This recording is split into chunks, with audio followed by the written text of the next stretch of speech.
Tá gravando então, pessoal. Vamos lá. Começando então com a primeira entrevista, olha só, do canal. O, o professor vai estranhar o nome, o Parafuso Voador sem o artigo.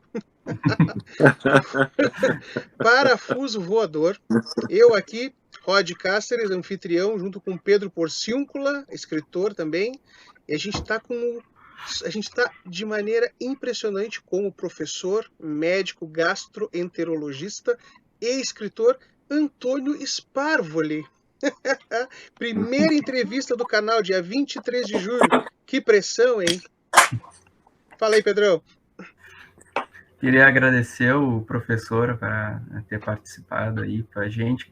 Reservou um tempo aí dessa sexta-feira à noite. Não que a gente consiga fazer muitas coisas hoje em dia numa sexta-feira à noite, né? Mas é um tempo que pode estar com a família e tudo mais. Muito obrigado, professor. Eu não sei se o senhor lembra dos Poetas de Pijama da FURG. Eu fazia parte, junto com a Maiara, eu fui coordenador da produção do livro, né? E aí eu lembro do senhor de lá, também tinha um texto seu ali. Então, é um prazer conseguir pessoalmente bater um papo. Pessoalmente, ao estilo da pandemia, né? Estilo pandêmico, né? Muita coisa diferente. Professor, pessoalmente por bustos, né? É só bustos. Professor, pode estar sentado aqui de casaco e com cerolão por baixo, né? É pior, né? Pior. Mas imagina a cena, não. Professor, como é que estão as coisas, professor? O senhor aí médico na linha de frente da pandemia, dando aula. Como é que estão as coisas aí, professor? Relate, fale. Abra o seu coração para nós, professor. Assim, ó, antes de eu te falar sobre mim, eu queria dizer para vocês que me sinto muito honrado, muito satisfeito de estar tendo a oportunidade de fazer a estreia do canal de vocês. Espero que vocês tenham o máximo sucesso. Vocês são um pessoal muito bacana, muito especial. E a gente tem que torcer que isso aí se espalhe pelo universo, né? Pelo multiverso. Essa vontade. Vai ter um cara lá no Quênia nos ouvindo daqui um pouco. É só botar uma legenda que dá nada. Mas assim, a gente está vivendo como está o nosso povo, né? Nessa luta, com todas as dificuldades, né? Nessa pandemia, se reinventando e procurando manter as coisas boas que a gente tem, né? Então, é um período muito difícil, mas está sendo assim uma fonte de muitas experiências interessantes, né? Eu, como médico e como apaixonado por livros e autor de alguns livros, eu sempre estudei esse negócio de pandemia, da história da humanidade e as lutas que foram, mas confesso a vocês que eu não imaginava que eu ia estar envolvido numa pandemia na minha vida real, do quilate dessa que nós estamos enfrentando, né? Eu passei pela pandemia, quer dizer, tive algum envolvimento com a pandemia da AIDS, trabalhei muito tempo com a pandemia da hepatite C, mas são doenças diferentes, assim, são doenças que vão se desenrolando cronicamente ao longo de muitos anos. Então não tem apesar de muita gente ter morrido por causa dessas doenças, não tem esse impacto assim abrupto que o Covid trouxe para nós, né? Isso remete a outras pandemias da história, né? A mais próxima que todo mundo lembra é a da gripe espanhola de 1918, né? Mas teve várias outras pandemias assim que foram registradas na história da humanidade, né? E que nos meus livros, apesar de não terem sido livros assim, especificamente sobre pandemias, mas ao contar a história da medicina, a gente passou por vários momentos assim, fatos, né, desses personagens envolvidos nessas lutas, assim, né? Caso eu fale alguma coisa equivocada, o senhor corrige, por favor.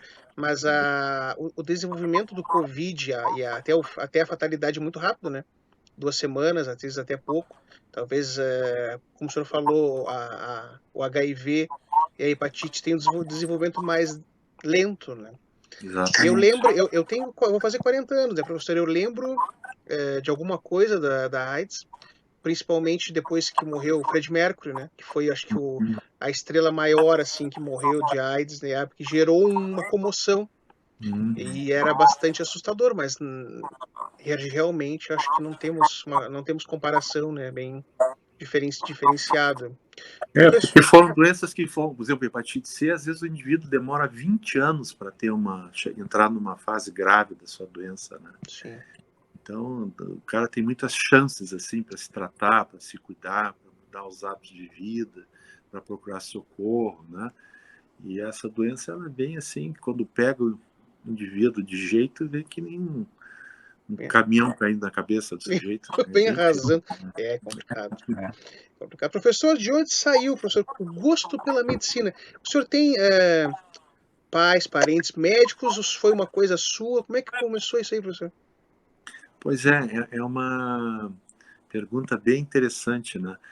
Eu não tinha, assim, nenhum familiar direto médico, né? Sim. Então, digamos assim, do meu grupo familiar, eu fui o primeiro médico.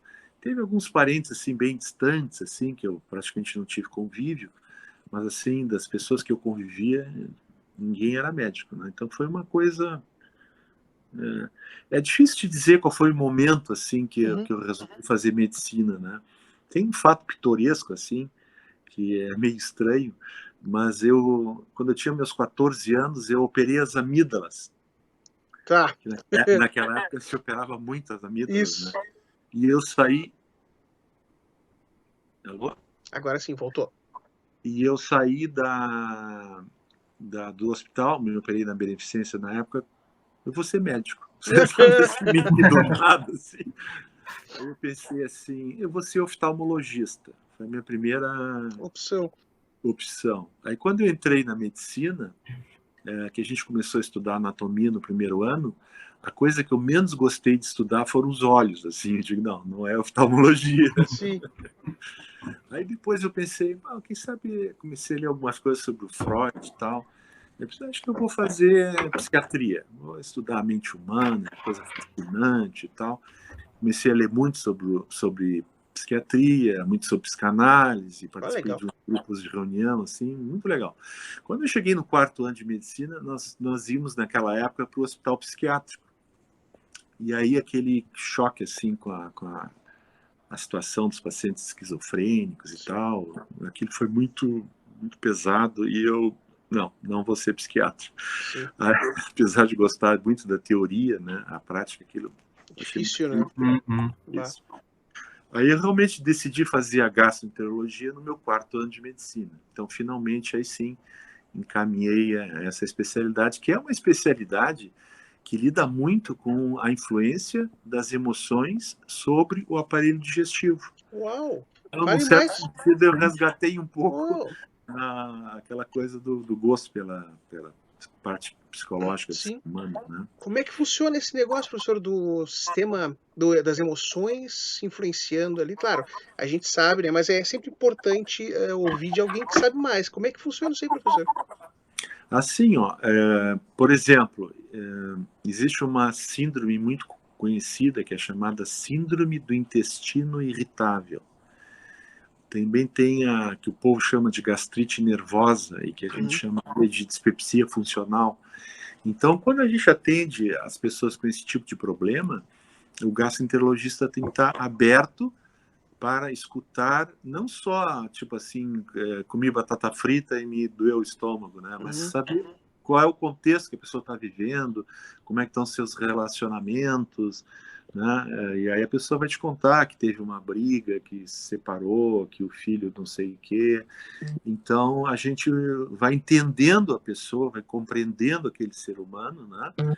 E sempre procurando, assim, eu sempre digo para meus pacientes, assim, o médico tem que ver você como uma pessoa, não como um estômago ambulante. É verdade. A gente tem que fazer uma abordagem, como se diz assim, mais integral, né? Aí tu tem que orientar coisas da dieta, orientar hábitos de vida, saber interpretar isso, aí sim exames específicos. Então, a gastroenterologia, na verdade, é uma especialidade muito rica, assim, né? Que tu integra vários aspectos, assim, para poder atender melhor teu paciente, né?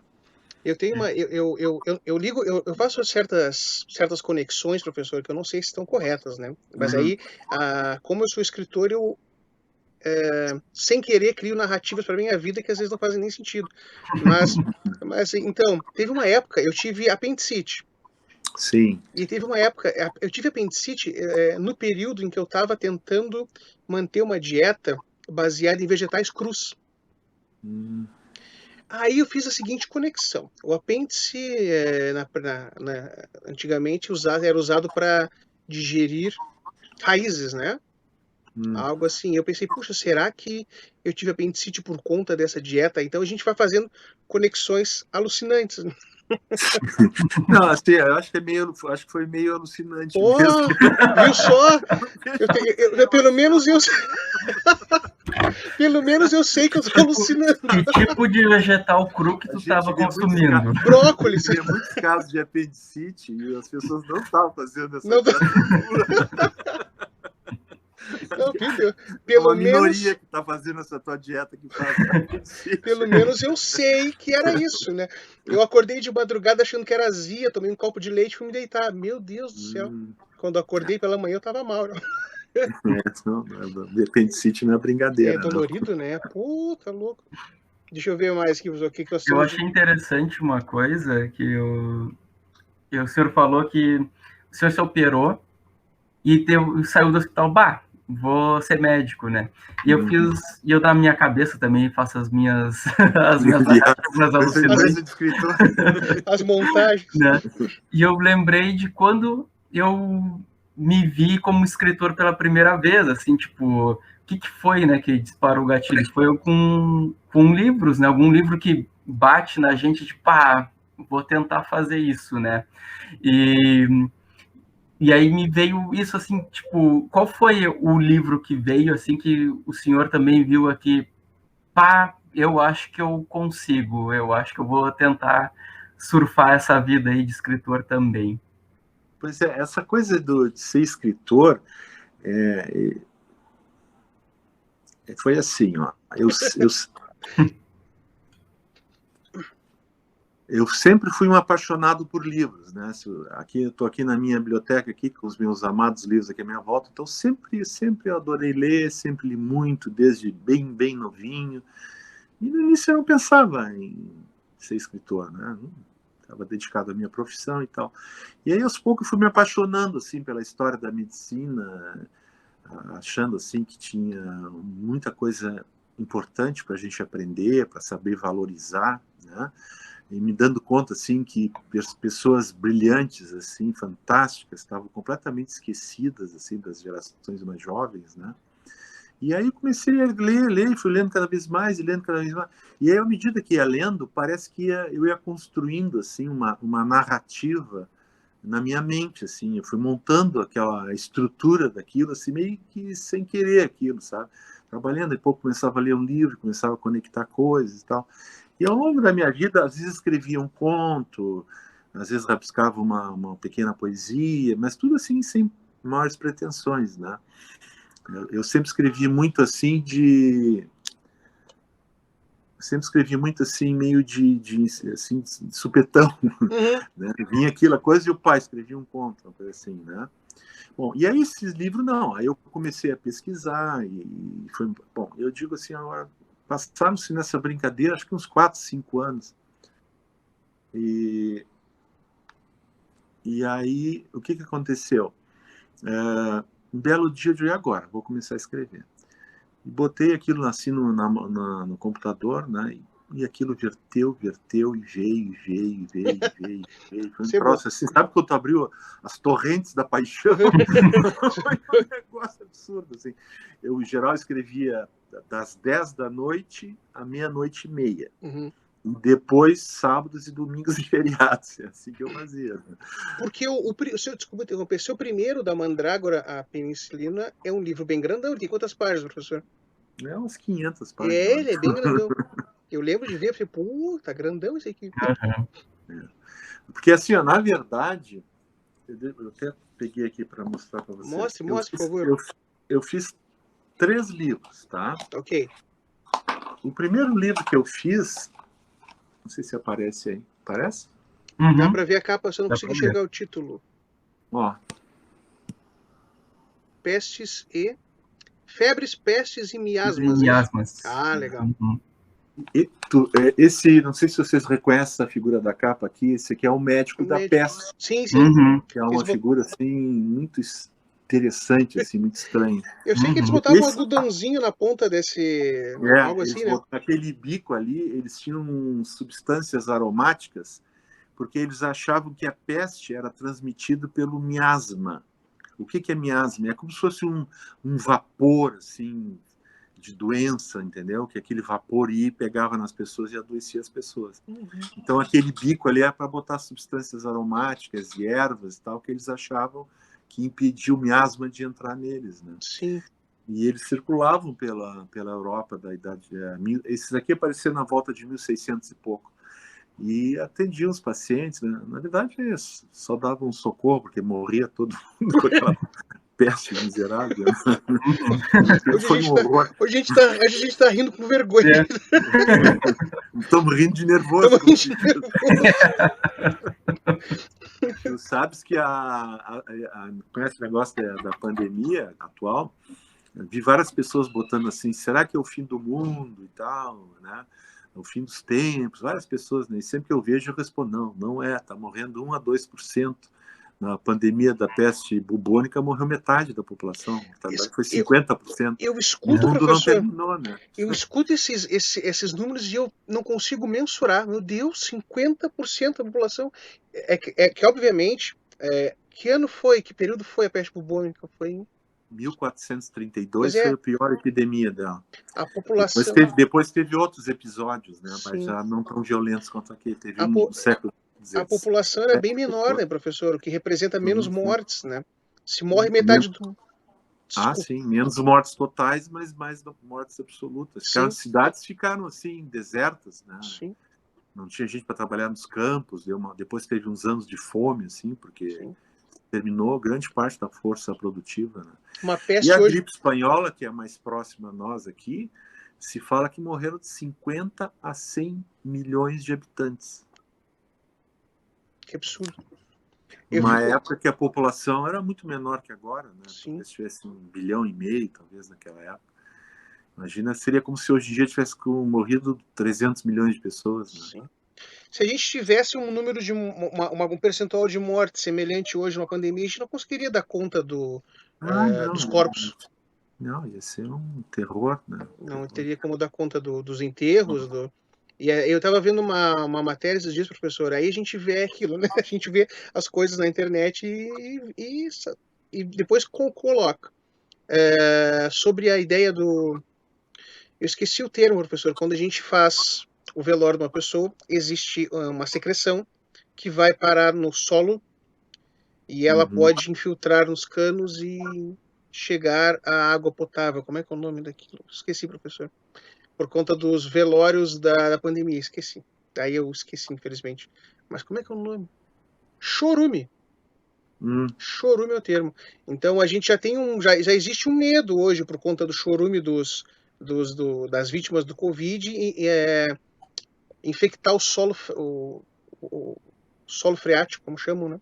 Lençol lençol freático, solo freático. Mas meu Deus do céu. Isso aí provavelmente é um medo assim que não é factual, porque o vírus morre fora do corpo, o vírus não dura muito tempo. O Pedro é geógrafo, né? Ele sabe também. As pessoas dizem assim, como é que não encontraram um remédio para esse vírus se com água e sabão tu mata ele, né? Aí tu tem que dizer para as pessoas assim, olha, fora do corpo humano, ele é um bicho bobo, água e sabão mata. Agora, quando ele entra na célula humana, ele vira uma fera. Outra situação completamente diferente, né?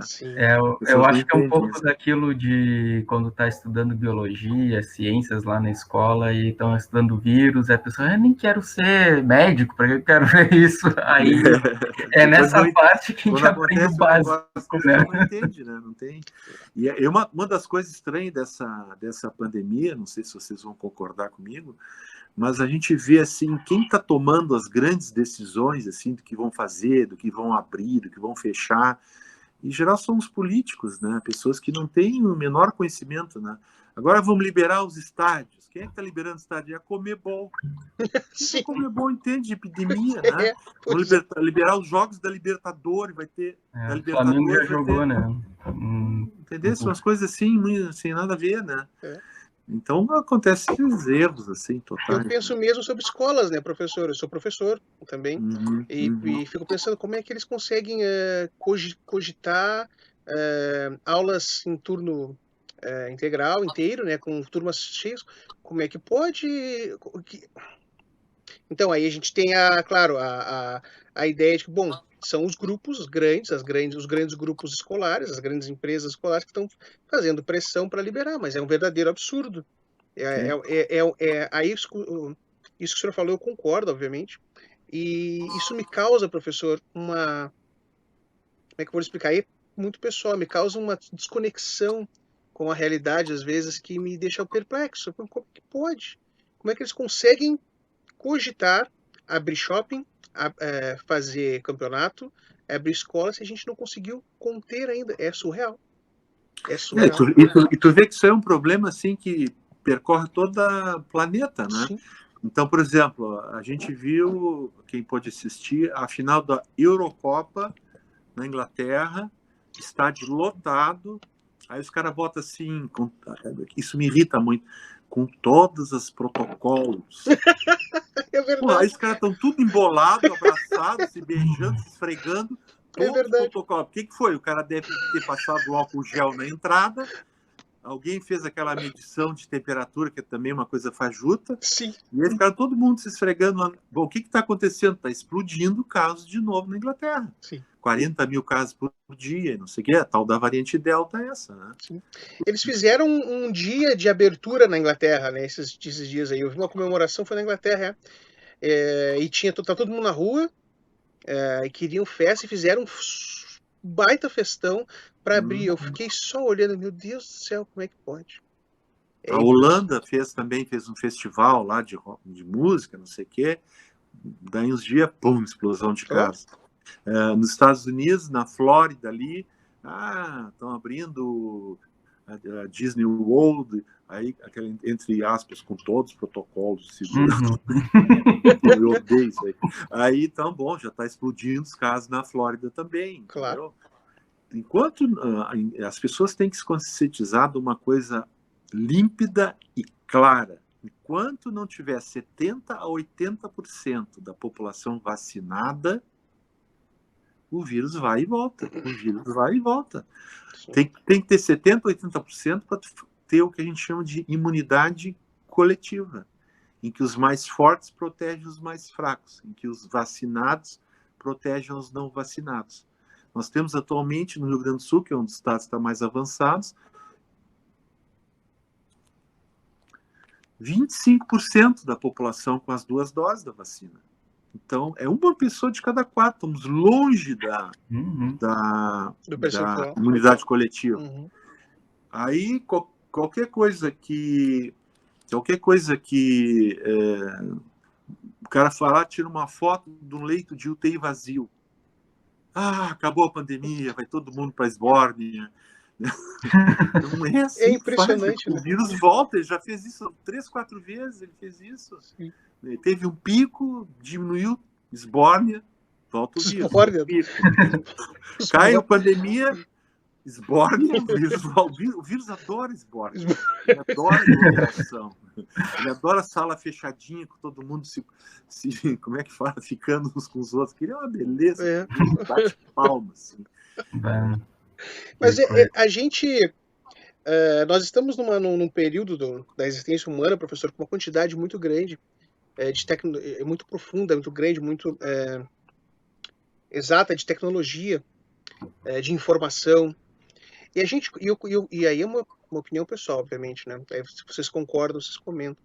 E eu nunca vi tanta demonstração de ignorância nos meus aninhos aqui na Terra. É impressionante. Eu não... Quando eu me deparei com isso, eu pensei, não acredito que a gente está nesse estado, nesse estágio. Eu achei que a gente estivesse um pouquinho mais à frente. Daí a gente tá uns bons pontos atrás na percepção de realidade, né? No entendimento das coisas, tá? E achei bastante revelador, inclusive, né? É isso aí que eu digo, foi um dos aprendizados que a gente teve nessa pandemia, né? Tu vê todo esse avanço tecnológico, por exemplo, nós estamos falando aqui agora, os três nas suas casas aí conversando, é uma coisa espantosa, né? Perspectiva de uns anos atrás, né? Os Jetsons. Exatamente. Mas do ponto de vista, assim, humanitário, afetivo, solidariedade, né, empatia, a gente vê que estamos muito atrasados. Assim. Impressionante. Tem grupos de pessoas, eu sempre digo isso, sempre tem muita pessoa boa, muita pessoa genuinamente solidária e tal, mas muitas pessoas só querem ver o seu lado, ficando bom para si, os outros que se ralhem. Impressionante. Né? E isso aí ficou muito claro, até porque nas mídias sociais hoje, qualquer um acessa e qualquer um diz a asneira que bem entende, com a voz de autoridade, e as pessoas infelizmente se influenciam, né? Outro capítulo tenebroso que a gente viu nessa pandemia é essa história das fake news da saúde, né?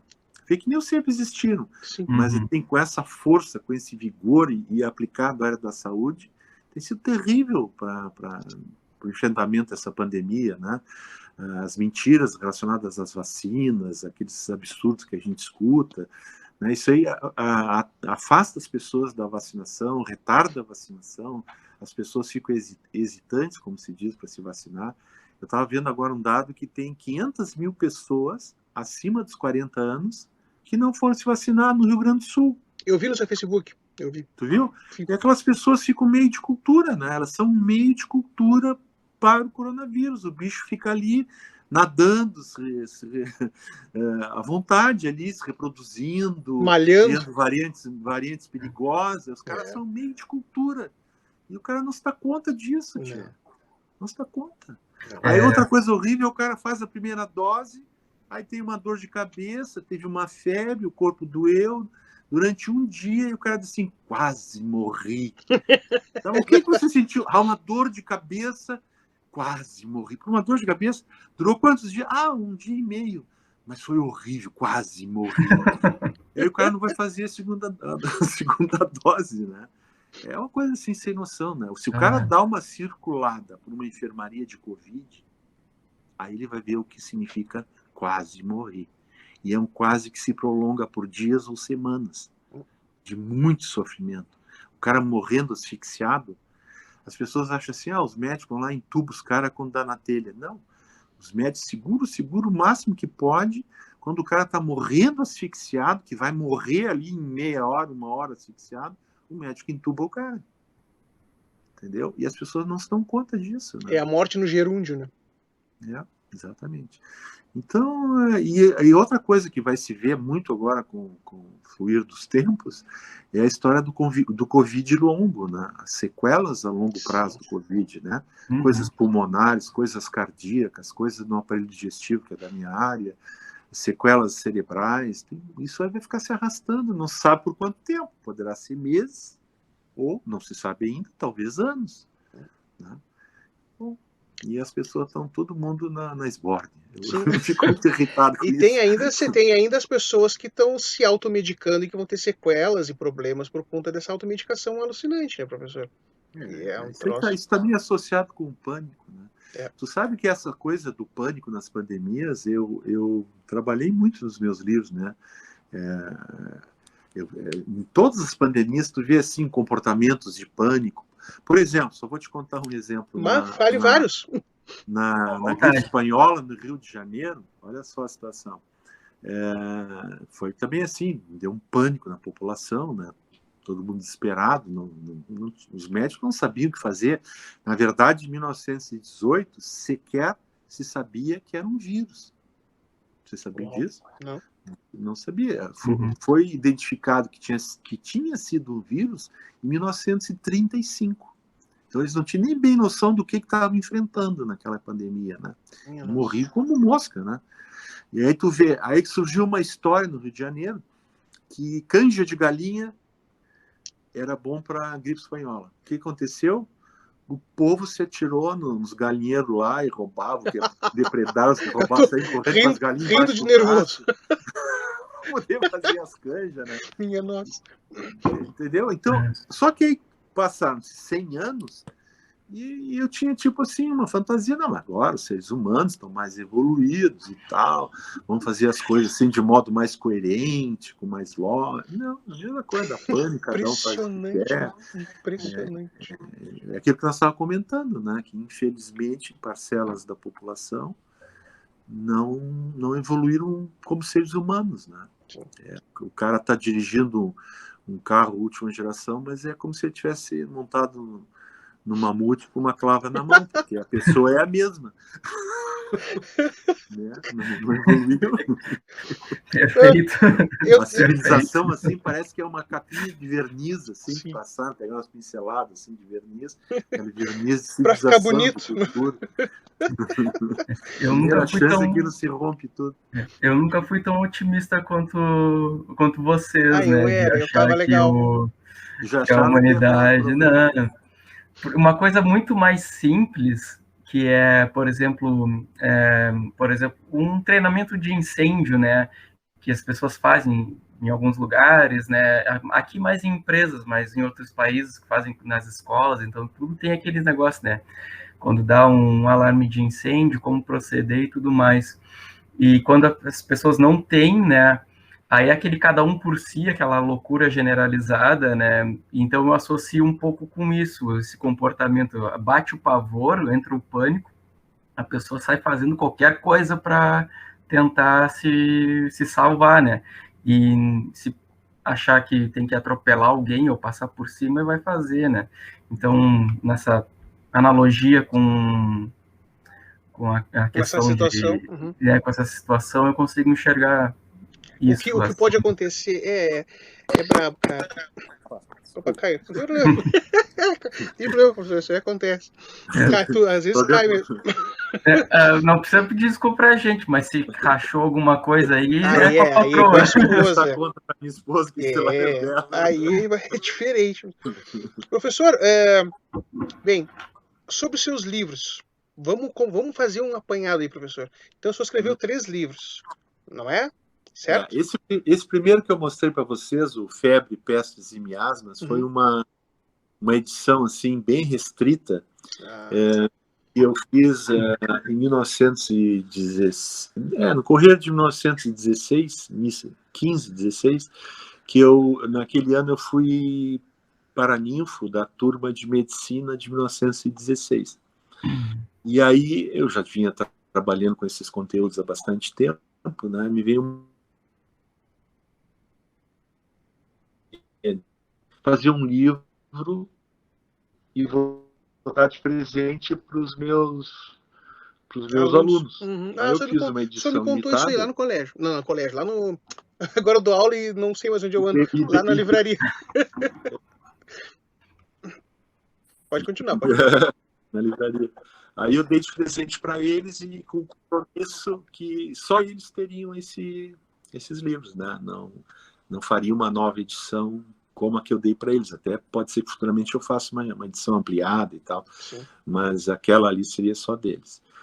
Daí, algum tempo, eu fiz o meu segundo livro, que foi, assim, a minha grande paixão, que foi esse aqui, ó, A Mandrágora Fina, né? Sim.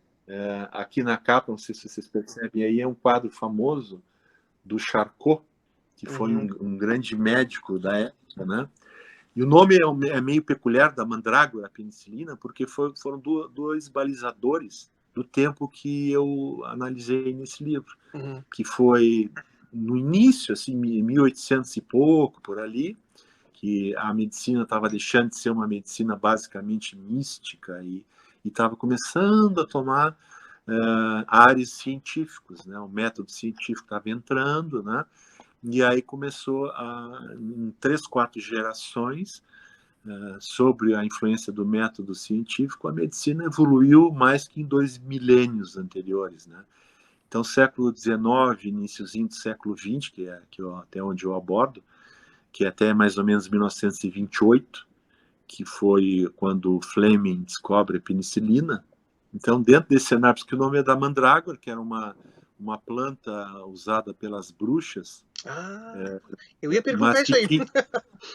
Por que mandrágora? Era uma planta usada pelas bruxas, assim, mas na verdade ela tinha realmente propriedades medicinais, assim, ela era um certo hipnótico, assim, no sentido de dar um sono, de dar um torpor, de diminuir alguma dor, algum efeito analgésico. Então ela tinha realmente, por isso que eu marco ali, que não é uma coisa assim puramente mística, já tinha um fundamento farmacológico na mandrágora, né?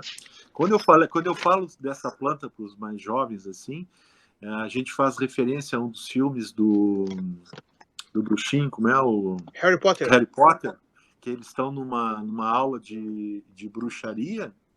E aí tem uma professora que mostra a mandrágora, não sei se vocês lembram. Que aquela que grita? É uma planta que grita. Isso. Aquela é uma mandrágora. É verdade. Estava sendo ensinado na escola de bruxos lá dele. Então, esse período, assim, que foi um período do ponto de vista de evolução rápida, assim, nunca visto na história da humanidade, eu abarco nesse primeiro livro, e a evolução da medicina no mundo, né? Então tem os grandes nomes do mundo da medicina, né? O Pasteur, o Koch da tuberculose, e aí aquele povo todo ali importante daquele período. Assim, que foi um período do ponto de vista de evolução rápida, assim, nunca visto na história da humanidade, eu abarco nesse primeiro livro, e a evolução da medicina no mundo, né? Então tem os grandes nomes do mundo da medicina, né? O Pasteur, o Koch da tuberculose, e aí aquele povo todo ali importante daquele período. Sim, me faz uma pergunta, né? Professor, então, mas uma coisa muito interessante, professor. Eu lembro que o senhor ia lá na Vanguarda conversar comigo, não sobre escrita, mas sobre os métodos de publicação, né? Mas como é que foi um processo criativo? Porque, por exemplo, para mim e para o Pedro, como escritor, a gente passou pelo processo, escritores, né? A gente passou pelo processo de saber como organiza o livro. Início, meio e fim, modelo aristotélico, vai ter isso, essas coisinhas todas. Como é que o senhor organizou a sua obra? Como é que surgiu isso aí? De onde saiu isso tudo? Quando eu comecei a me dar conta que eu estava disposto a tentar escrever um livro, né, eu comecei a ler muita coisa assim de relacionado ao tema, né, coisas de literatura, comecei a comprar canais de literatura, e como eu disse para vocês, aquilo já estava tudo pré-pronto assim na minha cabeça, né, quando eu comecei a escrever, né. Mas para mim, assim, o que me foi mais difícil foi justamente depois do livro pronto, como trazê-lo ao mundo, né? Como publicar. A publicação é difícil, né? Muito difícil. Foi assim a parte que para mim foi mais chata, mais desgastante, assim, né? Eu não esperava que fosse tão difícil assim, mas foi difícil e caro, né, professor? E caro. E caríssimo. Caríssimo. Mandei assim para editoras que eu achava que tinha todo o perfil a ver, que já tinham publicado outros livros de história da medicina. Levei numa editora em Porto Alegre que tem vários livros da medicina, começou alguns da história da medicina, entreguei pessoalmente lá um exemplar para ele. Quais eram as editoras, professor? Não preferia tá declinando, né? Tá bom, mas bom, e aí assim os caras disseram assim, não temos interesse. Umas coisas assim, não te davam nenhuma justificativa. Não. Pô, o livro, várias pessoas já tinham lido assim, com altos elogios de várias áreas, né? Um prefaciador meu é um filósofo, uma pessoa muito culta, médicos tinham lido, então eu sabia que era um produto bom, vamos dizer assim, né? E os caras, sei lá, o autor não era muito conhecido, não tinha muita rede social, outra coisa que depois, com o tempo, eu vim aprender, isso foi lá em 2015, 2016, né? Essa história da rede social, né? Depois tu vai entrando, tu vai vendo que hoje em dia, se tu não tem uma rede social, tu não existe nesse mundo novo, né? Há escritores então, que tu vai aprendendo. Hoje eu faria diferente, hoje eu teria talvez um outro caminho, não sei, né? Sim. E eu estou pensando em escrever um próximo livro aí mais voltado, porque esses livros que eu escrevi, como eu falei para vocês, eu falo muito nas pandemias, mas o enfoque principal do livro eram os médicos que combateram, as enfermeiras que combateram, né? Então falo em várias, por exemplo, não sei se vocês sabem, mas aqui em Rio Grande, que isso aí vai aparecer no meu terceiro livro, né? Que aí o Mandrágora é a visão do mundo, né? E o terceiro livro, que é este aqui, ó, que é o Liquefeitas Rosas Vermelhas, né? Esse é o terceiro livro. Esse aqui é todo ele sobre as coisas que aconteceram no Brasil. Legal. E em Rio Grande, e no Rio Grande do Sul. Na mesma época que Legal. estava rolando lá o Mandrágora, as coisas que eu relato no Mandrágora no mundo, nos Estados Unidos, na Europa e tal, eu, nesse terceiro livro, eu relato o que estava acontecendo no Brasil, né? E é engraçado como esse terceiro livro acabou ficando com essa pandemia atual muito moderno, vamos dizer assim, porque, por exemplo, hoje todo mundo sabe que a Fiocruz, o Instituto Oswaldo Cruz, né, que está fazendo essa vacina AstraZeneca Oxford, né? Sim. Aí eu tenho um capítulo contando a vida do Oswaldo Cruz aqui nesse livro, né? Legal. O Instituto Butantan, que tem a ver com Emílio Ribas, né? Que fundou o Butantan, foi o Emílio Ribas. Eu tenho um capítulo aqui falando sobre Emílio Ribas, né? Então, é uma coisa bem que foi atual, muito antes dessa pandemia, se mostrou muito atual. E aqui em Rio Grande, eu fiz uma homenagem ao cara que, na época dele, enfrentou... Deixa eu ver se eu acho aqui a página. Ele enfrentou epidemias aqui na nossa cidade. Não sei se vocês sabiam disso, mas Rio Grande passou por várias epidemias, né?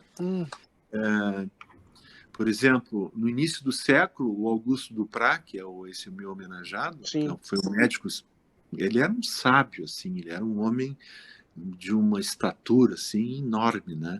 Que está quase esquecido hoje em dia. Eu lembro que tinha um posto, acho. Tinha um posto, né? Augusto Duprat, né? Não sei como é que está hoje, mas... tá meio enfrentando dificuldades com toda a saúde, né? Que era ali, eu acho que era ali perto de uma caixa d'água, ali na... Puxa. Eu conheci ele ali já perto da praça ali que tem, onde tinha aquele ginásio ali, Praça Saraiva, né? Praça Saraiva. Aqui tinha o ginásio ali que está caindo os pedaços. Está caindo os pedaços, tá largadaço. Aí ele era por ali. E o Augusto Duprat, ele fez a formação dele em Paris, né? Então, ele conviveu no Instituto Pasteur. Ele não conviveu diretamente com Pasteur, mas conviveu com Émile Roux, que era o sucessor do Pasteur, que tinha ele em alta conta, Augusto Duprat, e ele ficou uns anos lá. Paris era o centro do mundo da medicina, né? E aí acabou vindo para Rio Grande, porque a família dele tinha vindo para cá, ele vinha atrás da família dele. E aí ele enfrentou essas epidemias. Por exemplo, no início do século passado, tivemos uma epidemia de peste em Rio Grande. Vocês sabiam disso? Não. Epidemia de peste em Rio Grande. Só que, naquele momento, graças a Deus, a bactéria da peste já era uma bactéria que tinha sofrido mutações, então ela era uma bactéria mais mansa. Chama-se Yersinia pestis, né? Ela era uma variante, matou várias pessoas, mas não com aquela ferocidade da peste, quando foi chamada de peste negra, né? Mas eles não sabiam. Quando começou a ter casos de peste aqui, começou a bater um pânico, né? Começou lá pelo Rio de Janeiro. No Rio de Janeiro, o Oswaldo Cruz, o Adolfo Lutz, o Emílio Ribas enfrentaram a peste lá no Rio de Janeiro. E aí depois Porto, né? Já entrava aqui pelo Porto, né?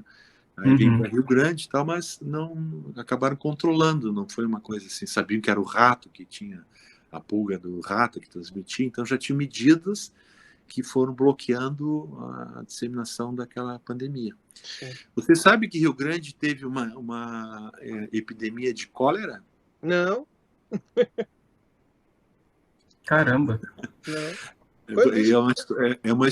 É 1860 e poucos, ali, na metade, um pouco mais além da metade do século XIX, né? Até aquele momento, eu não sei se vocês sabem disso, as pessoas que morriam, claro, principalmente as pessoas de mais posses e pessoas importantes da cidade, eles eram enterrados nas igrejas. Não sabia. Não sabia? Não. Então, por exemplo, a igreja de São Pedro ali, tinha várias pessoas que eram enterradas ali. Ali na igreja do Bonfim, sabe? Uhum. Tem aquela pracinha ali na frente da igreja do Bonfim. Isso. Ali tem muita gente enterrada ali. É verdade. Aquilo ali é um cemitério. É verdade. Meus filhos Nunca brincavam, mais vou passar ali com a mesma. Nunca mais vou olhar do mesmo jeito. Não, nem vou olhar lá para dentro. Bom, mas aí o que aconteceu? Aí quando veio a epidemia de cólera aqui para Rio Grande, que foi violenta, né? Começou a morrer muita gente, e aí essa história, vamos ter que enterrar um monte de gente aqui na igreja, e aí na época eles tinham medo do miasma. Eles achavam que os mortos de cólera iriam liberar um vapor, uma substância infecciosa, né, miasmática, que ia contaminar as pessoas na igreja, na volta. Então, o que eles fizeram? Nós vamos ter que construir um cemitério bem longe daqui. E aí foi que foi criado o nosso atual cemitério. Uau! Que naquela época era bem longe. E agora está no meio da cidade. Então, essas coisas assim, aconteceram. E um personagem muito interessante nesse período foi uns falam Zalone, outros falam Zaloni, que é aquela rua ali que tem no centro da cidade ali, que a gente chama Zalone, né? Morei lá. É em homenagem a um cara que era um francês e que estava aqui em Rio Grande, e aí ajudou horrores, assim. Ele era um cara assim com várias formações. No fim da vida ele se tornou médico, mas naquele momento ele não era médico, então ele ajudava os poucos médicos da época, que todo mundo tinha pânico, né? Sim. Então ele vinha com uma carroça assim, resgatava os corpos, né? Porque as famílias apavoradas deixavam os corpos jogados na rua, assim, né? E um cara que foi muito importante também, o Dr. Pio. De nome eu conheço. De nome eu conheço o nome também. Largo Dr. Pio, obviamente. Tem aquele largo ali na frente da igreja de São Pedro. Sim. É Dr. Pio. Ninguém sabe, né? Não. Mas Dr. Pio foi um cara que lutou muito contra essas epidemias, né? Uau. Foi uma pessoa fantástica, assim, todo mundo adorava ele e tal. Quando ele morreu, botaram um largo Dr. Pio ali para ele. Pô, que legal. Nesse tempo já vi alguém querendo trocar por não sei o que. Aí começa. Fulaninho da Silva. O que Fulaninho da Silva fez? Cantor de forró. Cantor de forró.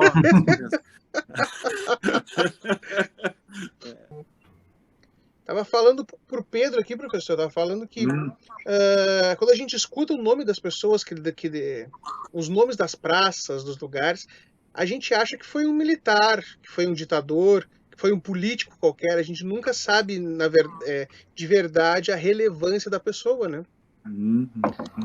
Bem...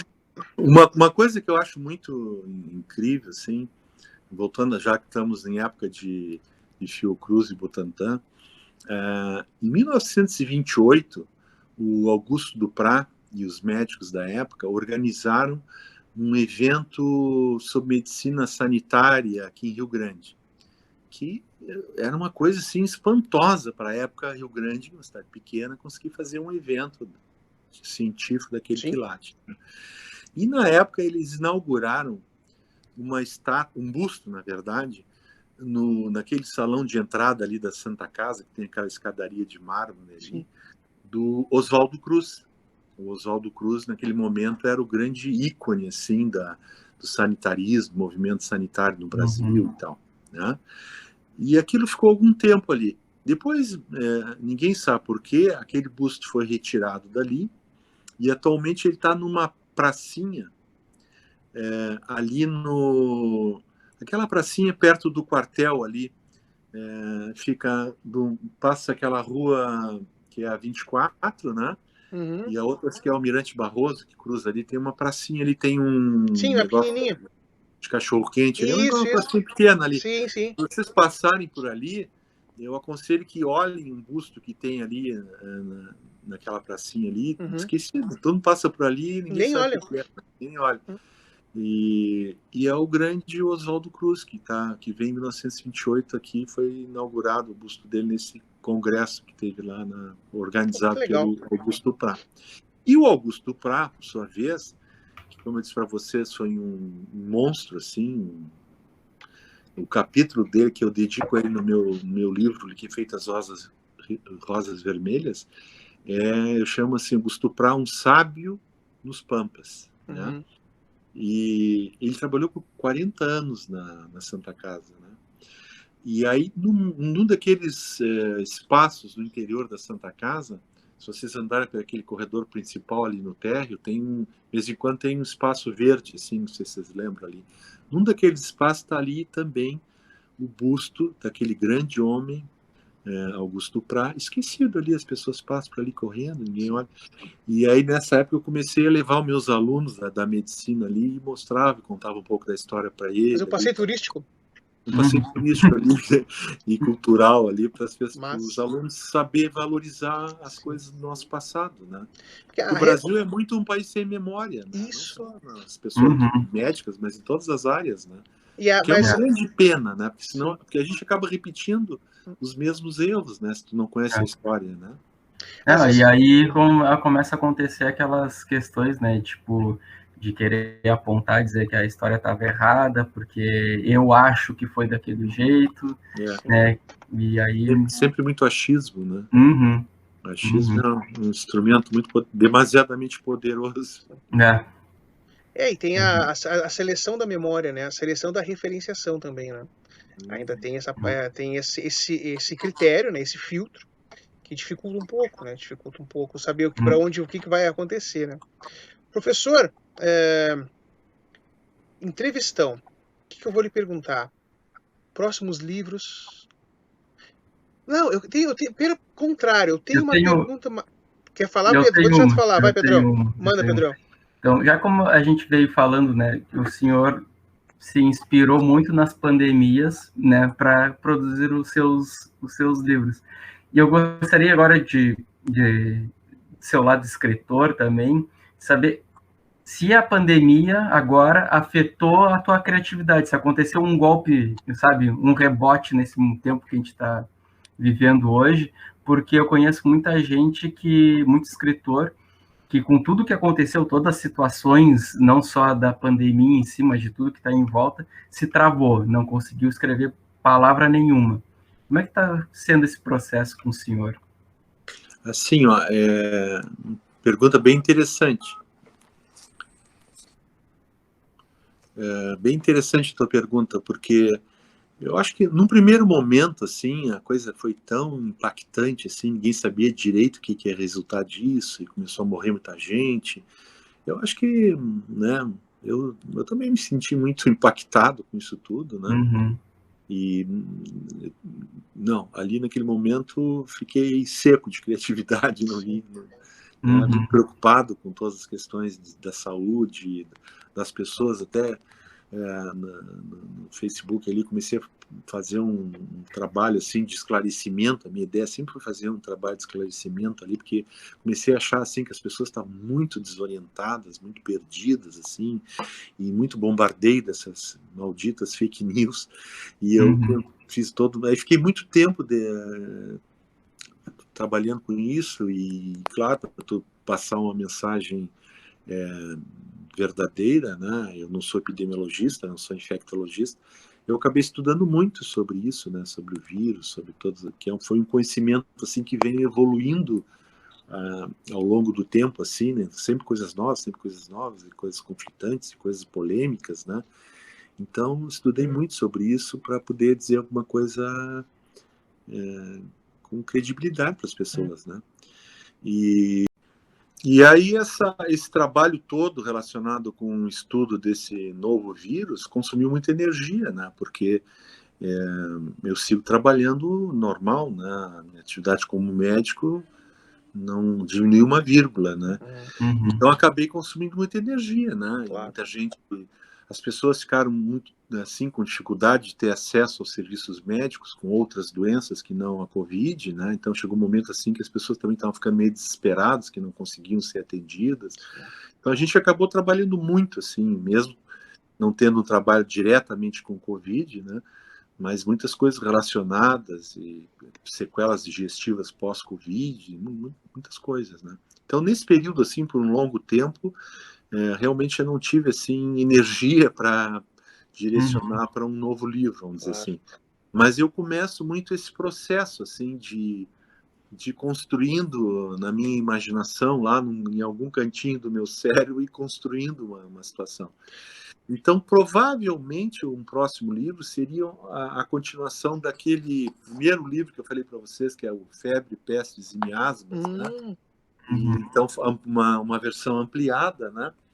Se vocês querem ver um dos livros, aí eu fico lendo muitos livros sobre o assunto, né? Olha só que assustador essa capa aqui. A Grande Mortandade, uau! A Grande Mortandade. Isso aqui é um livro sobre a peste bubônica, né? Então, tem vários livros sobre a epidemia de espanhola, e hoje tu entra na internet, assim, tem N sites, tem museus de história da medicina. Então a gente tu tem acesso assim a cartas que os caras trocavam, assim, tu vai nas fontes originais praticamente. Então é uma riqueza assim de detalhes, informações assim absurda, né? Sim. Então eu já estou começando a construir isso assim na minha cabeça, mas certamente não vai ser para de imediato, né? Talvez assim fazendo uma reconstrução dessas últimas epidemias e até chegando nessa nossa epidemia atual. Mas eu queria fazer, se tu me permites, um parênteses, uma coisa que me deu muita satisfação ao construir esses livros, que eu dediquei capítulos à entrada das mulheres na medicina. Naquele período que eu abrangi no livro, justamente as mulheres começaram a se formar em medicina, assim, com muitas dificuldades. Então, é também um tema que, por incrível que pareça, está bem atual, né? Sim. Essa luta das mulheres pela igualdade, coisa e tal, né? Então, só para vocês terem uma ideia, a primeira mulher médica formada no mundo foi uma médica inglesa que estava residindo nos Estados Unidos, chamada Elizabeth Blackwell. Ela tinha aquele sonho de ser médica e os homens da época achavam um absurdo, assim, como uma mulher fazer medicina, né? Um troço assim, era quase... Eles se sentiam ofendidos com a mera ideia de uma mulher querer fazer medicina, né? E a Elizabeth era uma guerreira determinada, assim, uma mulher fantástica. Eu tenho umas 3 biografias sobre a vida dela, então sei muitos detalhes da vida dela. E ela pegou e foi. Aí todas as escolas de medicina dos Estados Unidos recusavam ela, recusavam. Até que ela chegou numa escola pequena e o diretor daquela escola, ele era amigo de um médico que era amigo da Elizabeth. E aí ele ficou meio chateado de dizer para o amigo dele, não vai entrar aqui. Então ele quis fazer uma situação que foi o seguinte, eu vou deixar ao encargo dos alunos. Se os alunos médicos, estudantes de medicina, homens, aceitarem aquela mulher, aquela coisa estranha na faculdade, então, mas ele estava certo que os alunos iam dizer que não, né? E aí ele poderia dizer para esse amigo dele, que era amigo da Elizabeth Blackwell, que não deu. Sem se comprometer. Sem se comprometer. Aí ele falou para os alunos e tal, e os alunos, olha só, acharam que aquilo era uma pegadinha, uma piada para dar risada, olha o ponto que era. E aí, para espanto do tal diretor, os alunos meio que rindo e tal, não, nós aceitamos, e kkk, aceitando. E aí, o cara fizeram uma zoeira, professor, agora, professor, que tu nos rodasse, a gente vai deixar entrar e o senhor que se vire com isso. E aí a Elizabeth entrou, para espanto geral, inclusive as mulheres da cidade assim olhavam ela muito mal, assim, as mulheres. Não era só os homens que não queriam, as próprias outras mulheres não queriam que ela se formasse. Aquela mulher com seus maridos na universidade é uma coisa... Exatamente, né? E as mulheres achavam assim que era sagrado o lar, e ela Sim. a mulher tinha que estar no lar, e aquela maluca lá querendo quebrar aquele coisa. Subvertendo Subvertendo, né? nossa tradição. E ela foi uma estudante assim brilhante, extremamente séria e dedicada. Se formou no final do curso, os alunos, os homens, estavam todos assim admirados com ela e dando força e batendo palmas para ela. Foi um evento assim, né? E essa foi a primeira, espetacular assim. E no Brasil aqui, vocês devem saber, a primeira médica formada no Brasil é uma rio-grandina. Pois minha esposa me falou esses dias isso e eu não sabia. É a Rita Lobato. Rita Lobato. Tem até um posto ali de puricultura Rita Lobato. Uhum. A Rita Lobato foi a primeira médica formada no Brasil. Sim. A situação foi assim, a mãe dela ficou muito doente e aí o pai não queria deixar que a Rita Lobato fosse estudar medicina, né? E a mãe estava no leito de morte e ela chamou o marido e, como toda mulher habilidosa, disse para o marido assim: eu estou morrendo, eu quero que tu deixe a nossa filha se tornar médica. E o marido, mulher, né, como todo bom homem, obedeceu a patroa. Claro. E aí levaram ela para o Rio de Janeiro, que naquela época só tinha 2 faculdades de medicina no Brasil, no Rio de Janeiro e em Salvador. Aí o irmão dela foi fazer curso de odontologia e ela de medicina. E aí já no primeiro ano assim deu um monte de confusão e tal, e eles acabaram saindo do Rio de Janeiro e foram terminar o curso em Salvador. E lá é interessante que ela teve um comportamento bem parecido com o que a Elizabeth Blackwell teve nos Estados Unidos. Ela se comportava assim com muita seriedade, usava umas roupas pretas assim, e foi mais uma vez uma aluna brilhante assim.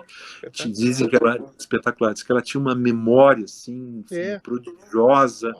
E aí também no final os alunos, né, ficaram todos admirados por ela e elogiavam e davam força. Então a nossa rio-grandina aqui foi uma mulher brilhante, porque naquela época para elas conseguirem se formar tinha que ser uma pessoa excepcional mesmo, porque tudo era contra, né? Todo mundo mandava contra. Uhum. E a segunda mulher a se formar médica no Brasil, com diferença assim de menos de 1 ano, foi uma pelotense. E a terceira a se formar foi uma porto-alegrense. Então, as 3 primeiras médicas mulheres são gaúchas. Diga os nomes, se o senhor lembrar aí. Uma era Antonieta e a outra Ermelinda. Ermelinda. Ermelinda. Os nomes da época. Uhum. A Ermelinda tem uma história muito interessante, assim. Ela ficou trabalhando no Rio de Janeiro, né? Ela era de Porto Alegre, ficou trabalhando no Rio de Janeiro, casou e ficou trabalhando no Rio de Janeiro. Elas trabalhavam mais assim na área de obstetrícia e pediatria, assim, né? E aí quando ela estava fazendo assim que ela se formou assim para espanto, assim, mais uma mulher se formando, né? Tinha um cara, um polemista, como ele chamava na época, chamado César Romero, que era um cara assim agressivo, um cara brilhante, mas assim debochado, agressivo. Uhum. E aí quando ela se formou, ele escreveu um artigo no jornal dizendo assim: machorra, tu nunca colocarás os pés da minha casa, e assim ofendendo ela barbaramente, né? E a Ermelinda ficou na dela, tal, e aí se tornou uma obstetra muito famosa, né? Muito competente. Passaram-se alguns anos e a mulher do tal polemista ficou grávida e estava tendo uma gravidez muito complicada, um parto daqueles horrorosos, né? E aí o tal do polemista nem lembrava mais daquela xingação que ele tinha feito para a Ermelinda, porque ele era um cara que estava sempre polemizando com todo sempre mundo. Sempre na treta. Então aquilo para ele não tinha importância aquilo, né? Então ele pegou e chamou aquela médica famosa, esquecido daquela briga deles, e a Ermelinda foi lá, atendeu com muita competência a esposa do cara, resolveu, o neném nasceu bem, aquela coisa toda, E aí o cara vem com aquela conversa, pois é, a senhora vai me dar algum desconto, não sei o quê. E ela disse assim, ou um prazo para lhe pagar. E ela respondeu assim, não, vou lhe cobrar alto, de imediato e agora. E pegou, tirou do bolso assim um envelope que dentro estava o tal artigo A dele, chamando reportagem ela do de assunto. machorra, aquela reportagem, né? E virou as costas e foi-se embora. Toma, nunca mais esqueça. Tinha que ser Entraste umas para a mulheres história com essa, toma. excepcionais, né? Ninguém ia lembrar de ti, mas tu foi fazer isso, agora tu vai ter que ser Agora te lembrado por vira. isso. E tomara que a criança seja fruto de ele era corno ainda por cima. Mas voltando à Ah, nossa Rita tá. Lopato, quando ela terminou lá na Bahia, ela volta para o Rio Grande do Sul, inicia a trabalhar em Porto Alegre, e ela não volta para Rio Grande. Ela volta para Porto Alegre, daí em pouco tempo ela casa com um namoradinho de infância dela e se muda para Rio Pardo, que na época era uma cidade grande aqui no Rio Grande do Sul, né? E ali ela exerceu a profissão dela ali por vários anos, né? E aí depois ela teve uma vida longa, assim, ela durou muito tempo, né? E aí ela depois quando ela se aposenta, ela tem umas passagens que ela conta, assim, diz assim, de coisas tipo assim, eu andava pelas coxilhas galopando e atendia os pobres e os ricos nas suas fazendas e não sei o quê, né? E ela tem uma coisa muito interessante, assim, ela era torcedora, que ela viveu até, se não me falha a memória, década de 40 do século passado, né?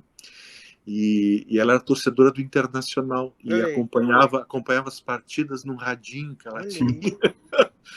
Aí depois ela se tornou a primeira mulher vereadora na cidade de Rio Pardo, que também foi uma coisa assim pioneiríssima, Pô, a uma Rita mulher era vereadora. A pô, Rita fogo na roupa. fogo no roupa. Então essas coisas assim que são muito interessantes. E por que eu trago isso aí nos meus livros, né? Tanto quando eu falo da medicina mundial quanto da brasileira, né? Porque a entrada das mulheres humanizou a medicina. Uhum. Né? Ou para não ser reprovada, acho que elas mulherizaram a medicina, não dizer humanizou. Né? Por quê? Porque a mulher tem outro olhar, outro Sim. cuidado, é mais afetuosa, Sim. é mais carinhosa. Né? Os homens sempre fizeram uma medicina assim meia bruta, né? De Você tinha guerra. de guerra, nas campos de batalha, essas coisas todas, assim, né? O cara levava um balaço na perna, os caras pegavam um serrote e serrava a perna do cara, Caraca. né? Sem anestesia, sem nada, essas coisas assim, né? E as mulheres entraram e realmente tiveram um papel importantíssimo na evolução, assim, da medicina, de uma feição mais de afeto, mais de acolhimento, de cuidados, assim, né? E eu tenho a minha esposa é médica, a Juscelia, e minha irmã, a Márcia, é médica também, então quando eu Aí, escrevo esses capítulos eu me lembro muito delas, né? sim, claro, claro. Então foi muito, muito prazer escrever sobre Pô, isso. legal. Professor, o senhor fez um grande acréscimo, professor, com essa fala sobre as mulheres. Isso vai dar um corte muito legal no vídeo depois. Vamos colocar lá, mulheres na medicina. Vai ser legal. Eu vou até te mostrar, como apaixonado de livros, o último livro que eu comprei, esse eu nem abri ainda. Ó, não sei se Woman você quiser. White, a parte de baixo eu não enxergo. Coats. Women White Coats. Ou seja, as mulheres com os aventais médicos, né? Assim, que conta a vida. White Coats. Como as primeiras mulheres médicas mudaram o mundo da medicina. Olha aí. Esse aqui eu recebi faz 2 dias, ainda não tive tempo de abrir. Que legal. Mas certamente vai ser muito legal. No meu livro eu conto um pouco da segunda, da terceira, da quarta mulher, assim, que estão na legal. Também, né? Porque Que é o Liquefeitas Rosas, né? É isso que fala das mulheres. Não, da Mandrágora Penicilina eu falo da Elizabeth Blackwell, né, que é do exterior. E no Liquefeitas Rosas Vermelhas eu falo da Rita Lobato. Rita Lobato, pô, legal. São referência muito importante, porque eu não conheço, pelo menos, né? Claro, eu não tenho relações com literatura de medicina, então, mas não conheço nenhuma obra tratando do tema, assim. aqui, Mas, sabe, brasileiro. Me permite fazer um parênteses, aproveitando que tu falaste. Quando eu escrevi esses livros, a coisa assim para mim foi a mais delicada ao redigir os textos, era que eu queria que fosse um texto que se mantivesse interessante para médicos e enfermeiras e coisa e tal, mas que também fosse acessível a um leigo bem informado, vamos dizer assim. Entendeu? Não era nunca foi minha ideia assim, um livro só para os médicos ler, entende? Eu queria aquele estilo esse pessoal que está fazendo agora, difundindo ciência em canais. É divulgação científica, sim, divulgação histórico-científica. Tipo o livro do Schwarza, do Neil deGrasse Tyson, esses caras todos. Isso é legal, professor. Isso é realmente sobre medicina, tem muito pouco sobre divulgação científica, assim, leve, de boa leitura, né? Não conheço muito, inclusive. E a partir desses livros, abriu um cenário assim bem interessante, que eu fui convidado a dar várias palestras assim sobre temas dos capítulos, tanto dei palestra em Rio Grande, dei palestra em Pelotas, dei palestra em Caxias, dei palestra em Porto Alegre, sobre temas dos capítulos assim, né? Então, por exemplo, no Mandrágora tem um capítulo sobre o Freud, e eu dei uma palestra sobre a vida do Freud, não sobre as teorias psicanalíticas dele, né? Mas assim sobre a vida dele, as coisas que aconteceram, sobre a estilha, a mulher, aquela coisa toda. Dei na vanguarda ali do shopping, ali dei uma palestra sobre, tinha bastante pessoas assim, tinha alguns médicos e tal, mas muitas pessoas leigas assim, sabe? Foi bem legal assim. Então foi gratificante assim, sabe? E para mim foi muito especial porque eu vi assim também muitos pacientes assim vieram assim, mostrar o carinho, entendeu? Para minha pessoa, foi muito gratificante. Assim, exato. Então, eu estava preparando trabalho, mas foi muito gratificante. Sim. Eu estava preparando, professor, para o final, inclusive, da nossa entrevista, que a gente já está chegando no final, na verdade, né, professor? A conversa está espetacular, na verdade. Acho que não poderia ser um começo melhor. Se a gente tivesse um lugar para sentar e conversar e gravar, ficaríamos a tarde inteira. A verdade é essa. Então, eu queria, para começar o encerramento, lembrar, inclusive, do lançamento do seu livro. Porque eu estava lá na vanguarda na época que o livro foi lançado e era impressionante, professor, a quantidade de pessoas, de pacientes seus, que foram comprar o livro, foram prestigiar o lançamento e todo mundo me contava, o Sparvoli salvou minha vida. O Sparvoli fez isso. Então, essa gratidão é algo que provavelmente deve ser o ápice do trabalho humano, né? Salvar uma vida, gerar uma gratidão pela própria existência. É um absurdo, né? Eu não quero fazer uma comparação tão distante assim, mas vou fazer. O senhor não deve conhecer o canal do Flow, tô virando monarca do nosso canal, que é um rapaz que fala muita loucura, assim. Mas é se aproximar da criação, né? Da criação divina, da coisa divina, de poder propiciar a vida, é impressionante, professor. Eu não sei como deve ser dormir com essa ideia, tipo, salvei uma vida hoje, é impressionante. Você sabe que eu tenho uma visão religiosa também, né? Legal. Eu gosto muito da ciência, sim. Mas eu acho assim, ó, nós médicos, nós somos instrumentos da mão de Deus. É assim que é. Só que é uma coisa difícil, né? Então toda a minha vida, toda a minha carreira, eu sempre me dediquei o máximo possível para me tornar um bom médico, né? Porque eu sempre tive essa consciência dessa missão, assim. A minha mãe sempre me ensinava isso, né? Que a gente tem que descobrir qual é a missão na vida da gente e fazer isso acontecer, né? Então, realmente, assim, às vezes até eu me surpreendo, assim, quando de repente uma pessoa me diz, uma vez eu estava parado, olha só a situação, eu estava parado na Feira do Livro, que eu sempre eu fui, desde que me conheço por gente, eu fui a todas as feiras do livro, daqui em Rio do Cassino, ali, né? Aí isso deve fazer já uns 10 anos, eu nem tinha escrito esses livros ainda.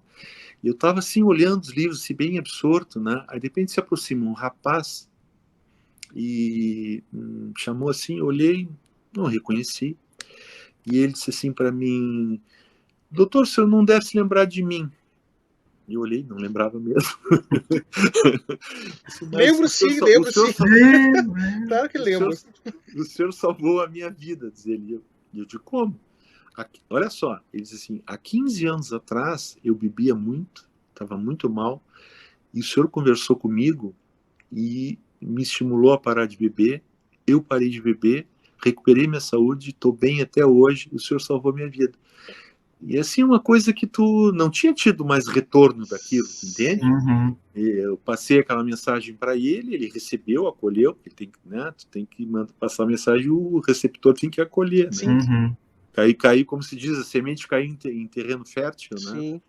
E ele seguiu aquele caminho e 15 anos depois ele me encontra e vem me falar. Quer dizer, foi muito É gratificante, impressionante, né? Então a profissão de médico tem, eu sempre digo assim, a profissão de médico é difícil, não é uma profissão fácil. Sim. Se tu encara com seriedade, né, com dedicação, é difícil, mas é muito gratificante, né? É muito gratificante. Então eu me sinto assim muito gratificado pela minha vida, assim, né? Sentimento de missão cumprida, né? Estou cumprindo minha missão. Fiz as coisas que eu queria fazer. Eu queria ser professor de medicina, fui professor de medicina. Eu queria ser médico, sou médico. Eu queria escrever livros, escrevi livros. Então, Parabéns, eu queria mandar essas mensagens, porque na verdade, uma das minhas motivações de escrever esses livros é que lá para 2014, 2015, assim, eu comecei a achar que a medicina estava sofrendo muito assim com vários tipos de problemas e comecei a achar que os alunos da medicina estavam ficando assim meio que perdidos, assim, meio sem sentido, assim.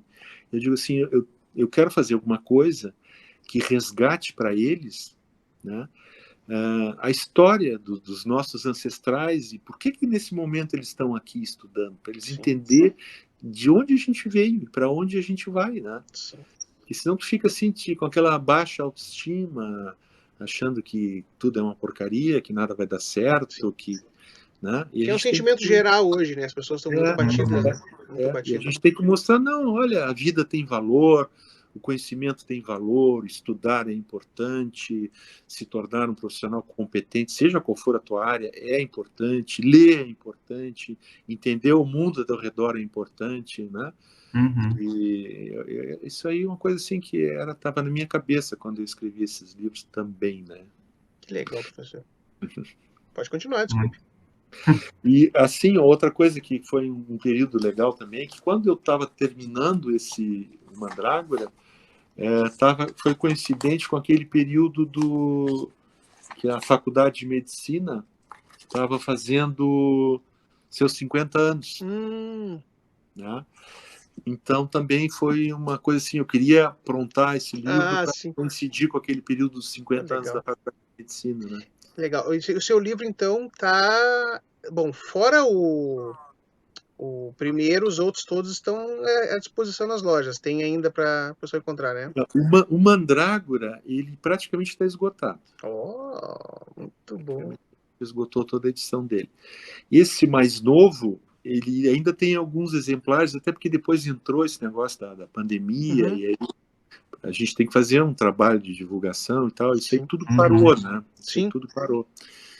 Então, esse das liquefeitas rosas vermelhas ainda tem. Tem disponível.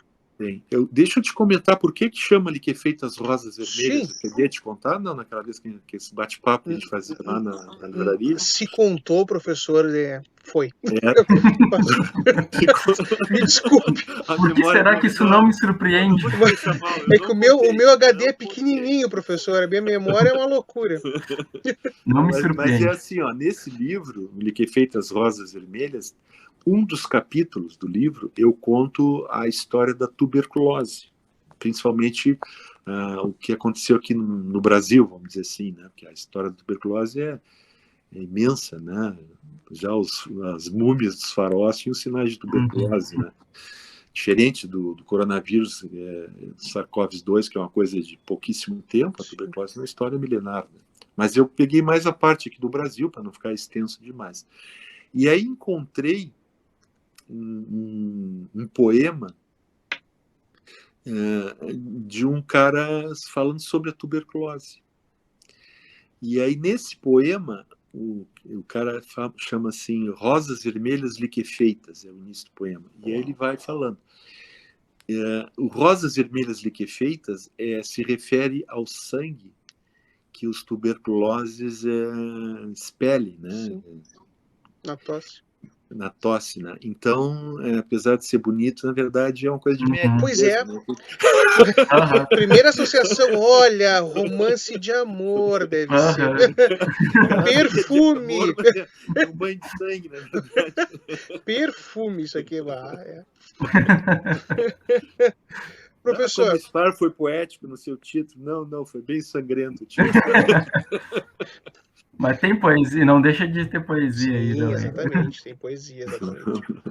Professor, caso o Pedro não tenha nada, acho que a gente pode encerrar por aqui. Eu gostaria de agradecer imensamente o primeiro vídeo do canal. A gente vai tentar colocar ele amanhã no ar. Se não entrar amanhã, entra nos próximos dias, porque talvez tenha que fazer alguns movimentos. Para mim foi um prazer, assim, eu adoro falar desses assuntos, assim, até vocês têm que me conter um pouco, senão, como tu diz, a gente fala... Falaríamos 4 horas, se tivéssemos recursos aqui, a gente ficaria a noite inteira falando. É que a gente nunca sabe até onde o senhor pode ir, né? Estando num lugar, a gente está ali. Agora aqui o senhor está em casa, deve ter outras coisas para fazer, essas coisas, né? Cada um abre um vinho, uma cerveja. Foi uma satisfação muito grande, viu? Eu de coração desejo que vocês tenham muito sucesso, assim. Obrigado. Quem sabe mais adiante a gente, se chegar a confeccionar o meu quarto livro, a gente faz outra, com certeza. Eu acho que essa entrevista foi super relevante, bastante informativa, muita coisa de história, adorei. Acho que ficou muito relevante mesmo, professor. Muito obrigado. Não sei como lhe agradecer, só muito obrigado mesmo. Achei fantástico também. Eu conheço pessoas também que trabalham com história, e acho que vão adorar também e tanta coisa que eu acredito que eles nem façam ideia. Que eu tenho uma colega escritora que ela tá ela é carioca, está em São Paulo, é casada com um francês. E aí ela é historiadora e ela tem um canal também no YouTube, a Lusofonia, e ela fala dos romances que ela lê e geralmente coloca esse quê de história da visão dela de historiador nas análises, assim. É muito, muito interessante, muito bacana. Tenho certeza que ela vai adorar também e outros amigos que eu tenho, historiadores e tudo mais. Principalmente a parte das mulheres, eu achei fantástico. Exatamente. E até pouco tempo atrás ela fez uma análise de um livro, esqueci qual é agora, que é que um dos personagens é o Oswaldo Cruz. Se ele é o personagem principal, agora eu não lembro, ou se ele é um personagem que transita pela história, assim. Uma coisa que eu me esqueci de comentar, que eu queria acrescentar bem rapidamente, que também, além dessas primeiras médicas, tanto no Mandrágora como no Liquefeitas Rosas Vermelhas, eu falo de enfermeiras muito importantes. Então, no Mandrágora, eu falo sobre a Florence Nightingale, que é assim um ícone assim para a enfermagem, uma mulher maravilhosa também. E no Brasil eu falo sobre a Ana Neri, que também foi a nossa enfermeira assim icônica. Ela estava envolvida com a Guerra do Paraguai, Ana Neri. Então também são umas histórias assim muito interessantes. Esses livros, modéstia à parte, assim, eles são muito ricos em informações, assim, tem muita informação. Se a pessoa gosta ali, a partir dali ela pode assim ampliar muito conhecimento em várias coisas assim, né? E onde a gente acha os livros, professor? Olha, atualmente o Liquefeitas Rosas Vermelhas está na Vanguarda, né? Na Vanguarda. Eles também vendem pelo site online deles, mas isso aí é uma das questões que eu comentei com vocês. Eu vendi assim, livros para São Paulo, vendi muitos livros no Paraná, né? Mas sempre a grande dificuldade que a gente tem é a questão da distribuição, né? É complicado, e ainda mais se entrou numa época assim que que as editoras entraram em crise, que as livrarias entraram em crise, fechando muita livraria, né? Uhum. Então foi muito complicado. Mas assim, eu tive a satisfação de onde eu mostrei o livro assim, as pessoas se interessavam e compravam. No final das palestras, iam vários assim pedir para comprar os livros, assim, foi muito legal assim. Mas sempre trabalhando nesse cenário assim de dificuldades, né? Que deve ser um problema que vocês também, que são escritores, enfrentam. Mas o senhor sabe que logo que o senhor me geral. apresentou a proposta, eu achei super relevante, eu achei que facilmente o senhor conseguiria distribuir mais o seu livro. O nosso problema, na verdade, às vezes é o contato, né? A conexão, como é que é o nome? Tem um termo para isso, esqueci. Networking? Networking. O problema às vezes é o networking, porque o seu livro ele tem as características de um livro bem distribuído, que é conteúdo relevante, um nicho bastante interessante e um texto de boa leitura. Uhum. Né? Bem para mim, uma obra bastante atrativa. Tá bom, muito obrigado. Tá, pessoal? Então, muito obrigado, professor, mais uma vez pela entrevista e até a próxima. Quem tá vendo o nosso vídeo, deixa um like, se inscreve no canal. Fala, filho. Não se esqueçam, pelo amor de Deus, deixa o like. Deixa o like, se inscreve, compartilha, procura os cortes, nós vamos fazer uns cortes com os temas, né, para ficar legal, como fazem atualmente. Tá bom? Muito obrigado, pessoal. Boa noite, então. Boa noite. Tchau, tchau.